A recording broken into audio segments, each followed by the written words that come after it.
រឿងរ៉ាវចាប់ផ្ដើមនៅភូមិដ៏ស្ងប់ស្ងាត់មួយជាកន្លែងដែលក្មេងស្រីម្នាក់រស់នៅគេជាសិស្សនៅក្នុងសាលាឯកជនប៉ុន្តែភាពខ្ជិលច្រអូសបានគ្របដណ្ដប់លើជីវិតសិក្សារបស់គេក្មេងស្រីនោះមានទម្លាប់អាក្រក់មួយគឺចូលចិត្តគេងក្នុងថ្នាក់រៀនគ្រូបានហៅដាស់គេជាច្រើនដងតែគេនៅតែដេកលក់ដដែលបង្កឲ្យមិត្តរួមថ្នាក់សើចចំអកគ្រូមានការធុញទ្រាន់នឹងទង្វើនេះហើយសួរនាំគេតែគេគ្រាន់តែនៅស្ងៀមទទួលស្គាល់កំហុសរហូតដល់ពេលចេញពីរៀនគេនៅតែងរងុយដេកស្ទើរតែធ្លាក់ចូលក្នុងទន្លេតែសំណាងល្អមាន់ចាស់មួយក្បាលហើរមកបុកគេឲ្យដឹងខ្លួនទាន់ពេល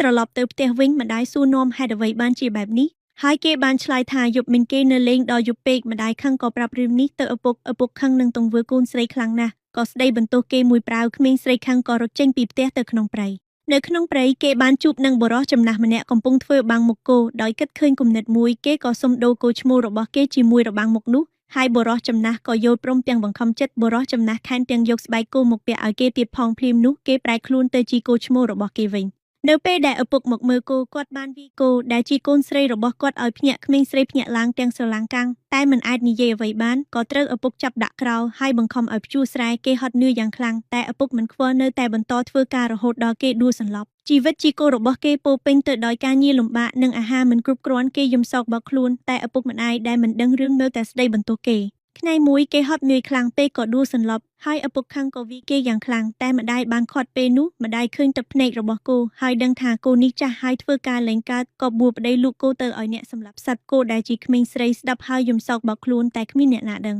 នៅតាមផ្លូវទៅរោងសត្វខៀបក្មេងស្រីយំស្ដាយក្រោយជាខ្លាំងលុះដល់ទីនោះឪពុកបានលក់គោបានប្រាក់500ក្មេងស្រីមើលតាមឪពុកទាំងក្តុកក្តួលហើយភ្លាមនោះក៏ប្រែប្រួលកំហឹងទៅជាកម្លាំងបុកអ្នកសត្វរត់ខ្ចាក់ខ្ចាយហើយរត់សំដៅទៅរកឪពុកភ័យស្លន់ស្លោតែសំណាងល្អគេមិនបានបុកគាត់គោដែលជាក្មេងស្រីយំសោកសង្រេងហើយរត់គេចពីក្រុមអ្នកសត្វយ៉ាងលឿនរហូតដល់ឆ្លងទន្លេនិងឡើងភ្នំគេបានបុកដើមឈើបិទផ្លូវពួកគេតែពួកគេនៅតែដេញតាមចុងក្រោយគេរត់ទៅដល់ច្រាំងថ្មចោតហើយលោតចូលទៅក្នុងជ្រោះដ៏ជ្រៅនោះបាត់ទៅក្មេងស្រីភ្ញាក់ឡើងដោយសារការស្រែកគេដឹងថាអ្វីទាំងអស់គ្រាន់តែជាសុបិនប៉ុណ្ណោះគេសប្បាយចិត្តយ៉ាងខ្លាំងហើយសម្រេចចិត្តកែប្រែទម្លាប់អាក្រក់របស់ខ្លួនលេងដល់យប់ជ្រៅនិងលេងគេងក្នុងថ្នាក់ទៀតហើយគេខំរៀនសូត្រជួយធ្វើការងារផ្ទះនិងមានទម្លាប់រស់នៅល្អធ្វើឲ្យគេលែងយកសប្តិអាក្រក់នោះទៀតសុបិនដ៏គួរឲ្យខ្លាចនោះបានបង្រៀនក្មេងស្រីឲ្យចេះកែប្រែខ្លួនហើយក្លាយជាមនុស្សល្អម្នាក់រឿងនេះបង្ហាញពីសារៈសំខាន់នៃការទទួលខុសត្រូវនិងផលវិបាកនៃភាពខ្ជិលច្រអូស